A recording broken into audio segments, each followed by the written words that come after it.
With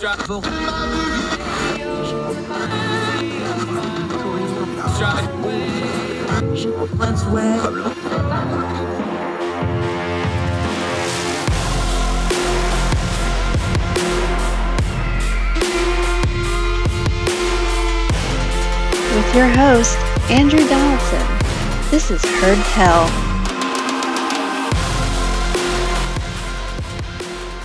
Heard Tell, one of our favorites, a man I greatly respect. I'm proud to call him a colleague at ordinary-times.com. We go to him in times of trouble, but he's not Mother Mary. He is Dennis Saunders, our friend up in Minneapolis, Minnesota. My friend, always great to have you on the program. Welcome back. Good to be back. We always joke every time I have you on when we pregame this, I always say, well, one of these days we'll talk when there's not some kind of mass event going on. But yeah, unfortunately, you've been in Minneapolis the last couple of years. We all know the history there. You've been disproportionately in the news for bad stuff. The thing in Buffalo, the shooting, we know the racial component now. We know quite a bit about the shooter.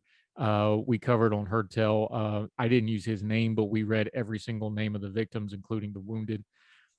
Before we get into the ugly side of this, just on a human level, because you've lived through this in Minneapolis a couple times now, you're also a pastor in that community. Just on a human level, what do you tell the people of Buffalo, that community, as they are on the very front end of this grieving process of dealing with this sort of thing?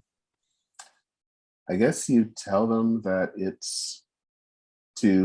I think that you counter this situation with love, and that you try to love each other, and that you try to love each other across racial lines and sexual orientation and all of that. That, the person who came, the shooter, basically was filled with a lot of hate for whatever reason. And I think that the best way that you can respond to that as a community is responding in some way with love and coming together, showing love to those around you, showing love to those who have been affected by this shooting. And I think that that's just the best answer you can do for times like this. I keep saying it, and I'm guilty of it. And I talked about this on social media a little bit today, and I got into a conversation privately with somebody who I greatly respect, who is an expert on the field of race, that I go to on things like this privately. And I was like, I keep saying this, and I believe it. It's not that I don't believe it, that, we don't have the conversations about race that we should have in America. But I've kind of come to a realization a little bit of like, it's almost like an advanced course in college. We don't have the prerequisites. People haven't done the required reading. There's not a common basis of knowledge to have a productive conversation about that. And you brought it up before, is like, I think it was John McWalter said, if it's one side yelling and the other side not saying anything, that's not a conversation. Can you expand on that just for a second? Because you're another one of those people I go to. I was like, hey, you tell me how this should go. That's where I'm at it on, is like, I don't think we have a common basis. I don't think we even have the right vocabulary to discuss this. I don't think we understand our shared history and how we got here. Am I off base on any of that? No, you're not. I think one of the problems that we have really is, we talk about the word conversation, but in some ways we don't really mean conversation. And I think actually, if we want to get towards and moving forward towards racial reconciliation, we really have to have a conversation. But a conversation means that each side is probably going to hear things that they don't want to hear. And I think that they still have to kind of remain engaged in discussion.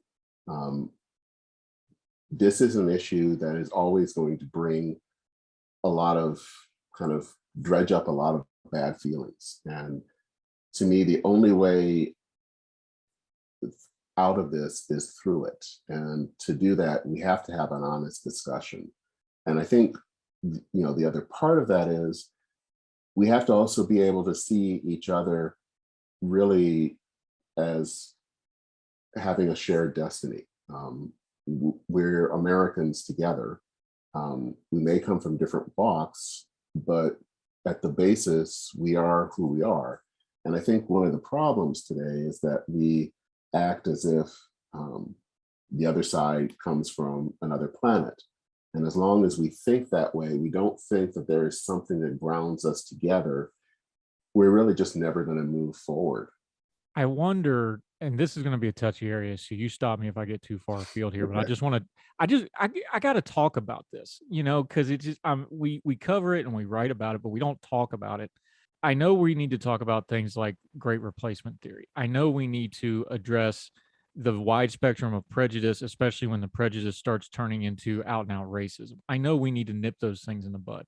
I almost feel like, especially on social media, we get to where we start talking about things like the theory of it and the ideology of it and the history of it. And we almost use that as a skimming a rock across the pond, where it's like, okay, well, we've dressed that and addressed that now.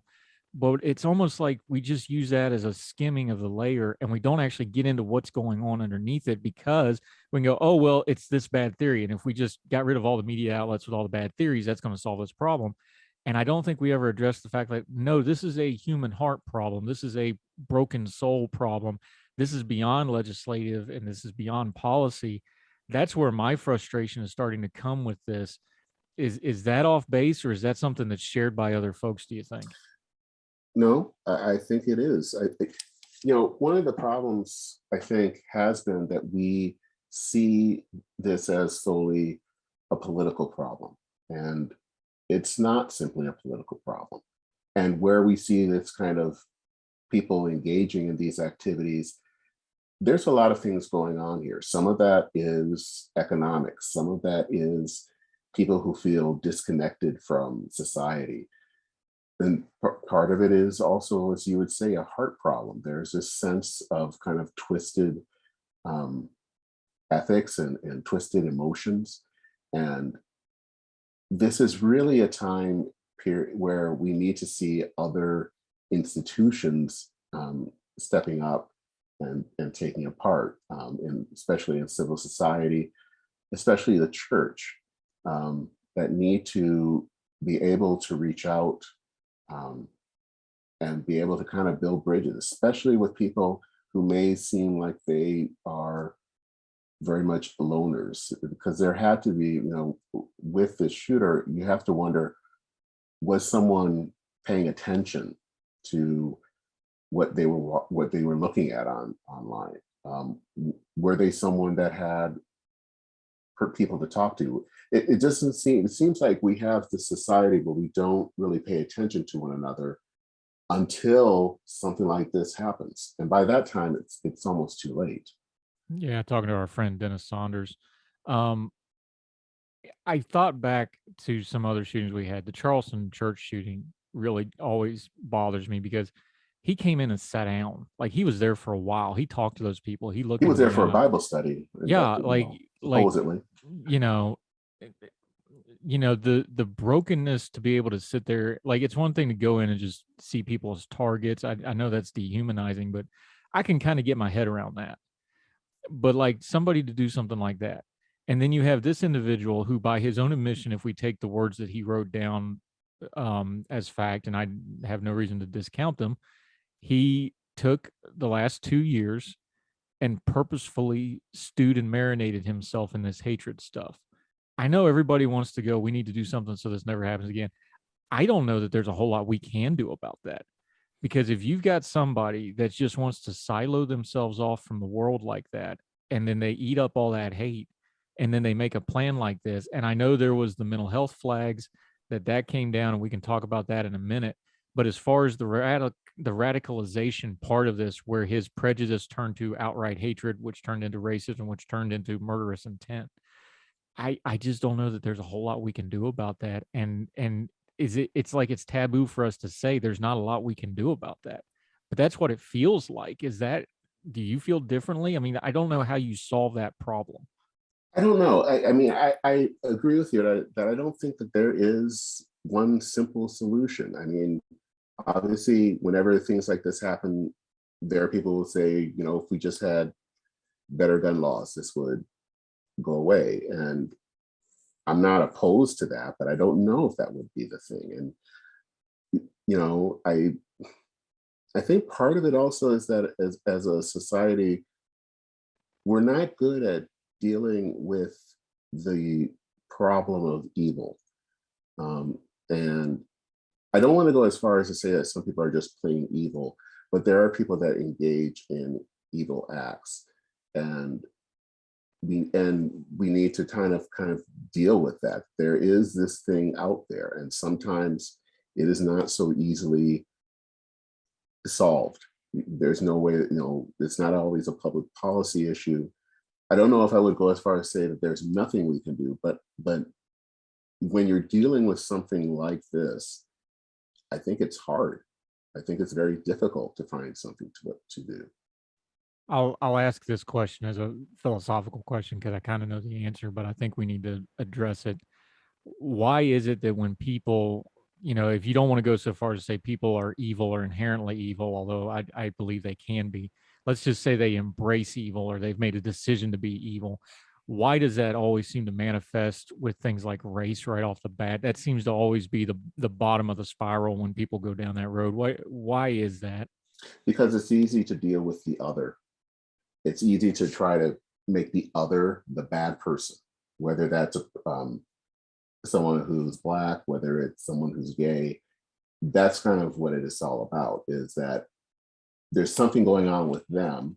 They may feel somehow deficient in some way, or things are not going well in their life. And pushing it off towards someone who is different from them is the easiest way to kind of assuage your hurt feelings. So I think that's what it's all about. We talk about it all the time on our show. Human nature is undefeated. And unfortunately, that's usually in a bad connotation, that human nature is undefeated. However, when we were going through the list of the victims here, I was struck by a couple things. This is a very tight-knit neighborhood. It is a, lower middle class and below neighborhood. They talked about this particular grocery store being, kind of the only grocery store in kind of a food desert.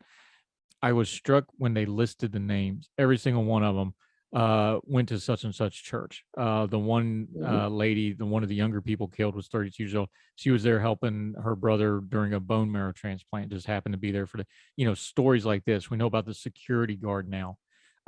Again, because you went through this in Minneapolis and St. Paul and that area, all the different things that have gone on. Talk about when the news cameras stop, in 3 months, 2 months, whenever it is, and the cameras leave. What's the work that has to go into a community to start trying to put it back together after one of these major news events? Because you've lived through that 2 or 3 times now in the last few years, unfortunately. Talk about that, because that's when the real healing and work of, okay, what's our community after this? That's when that work really starts, isn't it?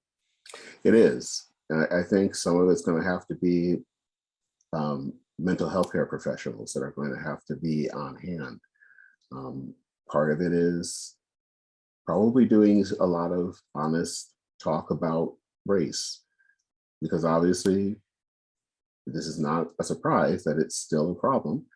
And the nature of this crime, where someone literally traveled, was it 2 or 3 hours to go to do this? That's a deep well of hatred. And so we have to kind of talk about that. And I think that has to still happen. I think other communities around that area have to keep checking in, doing whatever, creating relationships maybe with churches in that area, because the people who live in those neighborhoods, obviously the victim, the family of victims, but also people who are just living in that community, who may have known them or however, are all going to need help for months, if not years, down the road. And I think the one thing that really does concern me, and this might seem weird, is, and you just talked about it, is what's going to happen to that supermarket. Because a lot of areas where African Americans live tend to be food deserts. One of the things that happened here in Minneapolis is we had a few grocery stores that were torched in different communities, and that did leave literally a food desert for a certain amount of time. One of the stores, um, as they were remodeling two of their locations that had been damaged, they had buses that would take them to another of their locations nearby. Um, and they also made a deliberate intent to stay in those communities. Um, that's kind of a question I have, is I hope that this supermarket chain will make a commitment to stay and continue to serve that community. Yeah, Tops is we went through the list of the local communities and charities. You can go back on the show notes from Tuesday's show. We have a links there, charity stuff in that community, directly into that community. It's one of the things Top said. They were running shuttle buses to other, because obviously it's still a crime scene, so they couldn't open it if they want to. They were running shuttle buses to other places from there, because I think they said something like 80% of the customers there walk there, which is not uncommon in neighborhoods like that. Yeah, so it's a great point that you raised.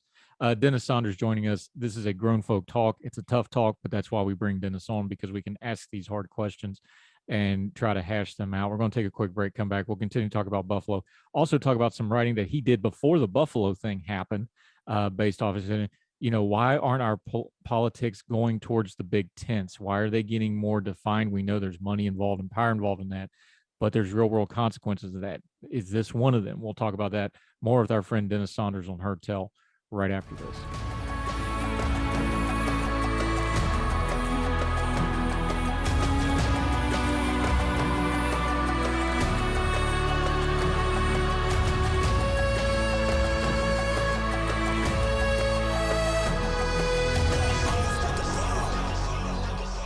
Heard Tell Show. I'm Andrew Donaldson. That's Dennis Saunders joining us. Had to take a quick break while I went on a rant about other things that aren't fit for air, but that's how we do things. This is what he does. He listens to me rant, and then he gives me good, wise counsel. You get to share in that today. To put a bow on the Buffalo massacre before we move on to a few other things, how does it land with you? Because I think part of the problem with situations like this is we have the ability now to have our own select media. We have our own information rotations. We have our own little siphons that we filter information into. This is a big, diverse country. I'm not a black man. You are. I imagine this hits differently for you. I know, because you've been in a community like Minneapolis, that it definitely hits different because of what y'all been through the last few years. So just tell me, so that the audience can hear it and I can hear it, when this happens, what was your reaction to it once we found out what was actually happening here? Oh, my first thought was, crap, this is happening. And, when I was growing up, my dad, who grew up in Jim Crow, Louisiana, would always kind of be concerned, because growing up in the 80s in Michigan, I had a lot of friends and went to a Catholic high school, and of course, a lot of the friends were white, and also had a lot of female white friends. And so, we would go out, and back in those days, I wasn't thinking about anything dangerous and all that, but he was always concerned. And I think he was always worried because, of course, he grew up in a time when, obviously people were lynched because they smiled at a white woman. And I think that is the thing that sometimes you live with is, are you at this event or doing this, and could that put you in danger? Those kind of things still exist, and I don't want to make it sound like everything, or right, to be African American, it's always to live in fear. That's not the case, but there are those situations where you have to wonder. And I think, especially now, it just seems like we are even more divided, and there seems to be more issues that are or people that are trying to kind of push kind of racial resentment, that I think could lead to more events like this. I don't necessarily want to say there's a direct link between that, but it's in the air. And my fear is that we're going to see other events like this in the future. You've been writing and talking about this. Dennis Saunders joining us. He's my colleague at ordinary-times.com, has several wonderful podcasts. He does a lot of good stuff. Make sure you're following him and seeking all of those out. Um, it's not directly analogous because this is obviously the very worst of the extreme. But you've been talking about how politics has ceased to try to even pretend like they're going to be a big tent. Mhm. That's another one of those terms like bipartisanship that's just gotten abused to the point that it doesn't mean anything. But just real quick to kind of give us some kind of a positive out of this, pretty heavy conversation. What do you mean by a big tent, and why is that so important? Because if you're not doing big tents, that's when you start fragmenting. That's when you start balkanizing the electorate. One person said, which used to sound like an extreme, but now it's kind of starting to look like it might fit. Just talk about that big tent for just a second and how important it is to get some kind of diversity and inclusion of some type, no matter which side of the political spectrum you fall on. Yeah, the concept of a big tent is this belief that there are organizations, whether it's political parties or other groups, where there are people who come from different backgrounds. They may all be under one tent. This could be a political party, but they may have slightly different opinions on different things. They may think that, one person may think that it's okay to raise taxes, another person may not. Um, there are different people based on even different parts of the country where they come from and how they have to um, deal with things. And so there's a lot of sense of diversity. It's not necessarily always diversity in race or gender, though it should be, but it's also in opinions and in how we think and all of that. And so I think years ago, I think both of our political parties were places that were big tents. You had conservative Democrats and liberal Democrats. You had conservative Republicans and liberal Republicans. And you had all of these groups together. And there, in some ways, was always kind of a implicit understanding that this candidate who is a Republican from Pennsylvania is going to act and maybe vote on some things different than a Republican from Arizona. A Democrat from North Carolina may not vote the same way as a Democrat in Illinois. And so there was this sense that people were different and that we had to find ways to come together, and especially, I think, to kind of meet in some middle where people could kind of make pragmatic choices and can be kind of part of this greater whole, even if they don't necessarily fit the prevailing, maybe the majority thought in the culture. Yeah. I don't know if we're going to get back to that, but at some point, there's a little bit of pendulum theory to life. I think it's going to come back at some point where they're just going to have to, because the margins are just going to get too squeezed, I think. Dennis Saunders, our very good friend, we always have to talk the heavy stuff with him, but that's why we need his wisdom and guidance. I always appreciate you, my friend. Let folks know what you got going on, because you got a couple different podcasts that you're working on now. You do great writing. We want to make sure folks can find your stuff and your social media. Just run those things down real quick, because you got a couple of really good things. You do some stuff on church stuff for folks that want to do that. You also do some other stuff like your series that you did on Kmart and Sears, which was just fantastic stuff. Let folks know everything you got going on, my friend. Okay, well, first is En Route, which is the podcast that I do that focuses on religion and modern life, public policy. And you can find that at enroutepodcast, all one word, .org.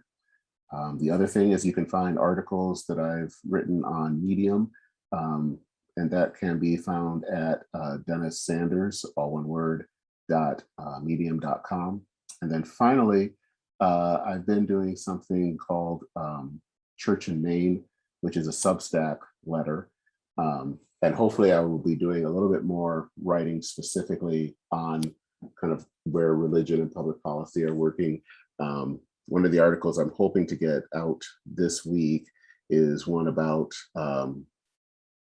kind of the changing views of Southern Baptists when it came to the issue of abortion, and especially kind of where they are right now, and how far that is from where they were 50 years ago when it comes to abortion.